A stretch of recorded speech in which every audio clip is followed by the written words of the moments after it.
monsters and demons and Santa. Oh my. Yeah, it's actually true. Cracow Monsters is a new Polish supernatural drama on Netflix that has some wild imagery and ideas. So should you be watching?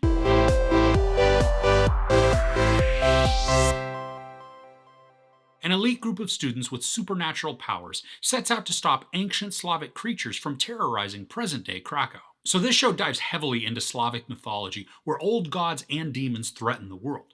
This has a slow start to it, and it took about 1.5 episodes before it really began to hook me. Now, I was intrigued, but I wasn't too sure of what was going on and then why I should care or invest the time. But then it did begin to hook me in, and I needed to watch more. The story follows Alex, a young woman with a traumatic past, who's approached by a professor at her school to join his research team.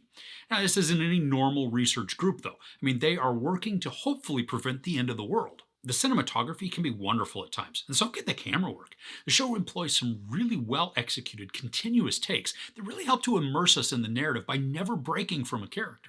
I like how varied the cast is in terms of their weirdness and their personalities. Now, each of the students has a sort of power or ability that's beneficial to battling demons, and the visuals that accompany these powers help to build out the story, but they also can be a little bit confusing. There are those that can see a person's origins, one who can see into other spiritual realms, one who can see and speak to dead people, and there's a couple others, so it makes for a pretty good team with supernatural abilities. Now, for a show called Cracow Monsters, there are surprisingly few monsters that we actually see in this. There's one sort at the beginning that's unique and it's a bit freaky. I wish though we would have been able to see more detail on it and for longer. And most of the time it's obscured with shadows, so we don't get to experience it as fully as I would have hoped. At the end, we also get to see a pretty wild monster, but the graphics are, they're wonky and they leave a bunch to be desired. And the way that we're shown the monster though is gruesome, and I liked that reveal. Throughout the show, though, we get some messed up and unsettling imagery. Now, some demons are incarnated or they're formed from bits of body or even mud and sticks, and it's sometimes impressive, but it's also disturbing in certain sequences. Now, I knew nothing of Slavic mythology before this, and it's not like the show gives us so much information that we can become experts, but some of the concepts are pretty cool. And then how they're visualized within the story, I thought it became kind of fun. We have this jacked up Santa Claus type dude who causes all kinds of havoc and death just by speaking names. And then he likes to lick people, which is gross, but it's certainly different. And then there are these two super dumb demons called Holoshes. And they're basically like hounds on a scent trail with their sole mission of tracking down an individual. Now, their mannerisms are odd as they're half-naked parkour demons, and they just chase their target all throughout the city, sometimes on all fours and then other times running on 2 legs. But their storyline ends abruptly. For one of them it does make sense, but the other just kind of disappears from the story without explanation once the episode ends. And then there's a protector of sorts who is covered in these tattoo-like symbols that are often illuminated and glowing. Now, the protector is cool, but for a large portion of the story, I had no idea why or how she came about. The main antagonist is different than what I had expected. The story's choice to use this particular person helps to make the atmosphere a little unsettling. At least at first. The visuals later on, though, are what continue that feeling. Initially, though, I really did like how we have this unlikely character become the main villain. This season's a long one at 8 episodes that are each around an hour. And it's not so much the actual length, but really the pacing that made me feel the time. While the beginning starts out a bit faster paced and then throws some exciting action at us, the middle portion becomes much more of a slower drama with a bunch of mystery as the team tries to figure out what is coming and how to stop it. But the story is also fairly convoluted, which makes it a bit harder to follow than it really should be. And we have this side storyline that feels like it comes out of left field, and it isn't connected. Now, it does make sense the more it plays out. The problem is that if we are to remove that arc, absolutely nothing would have changed.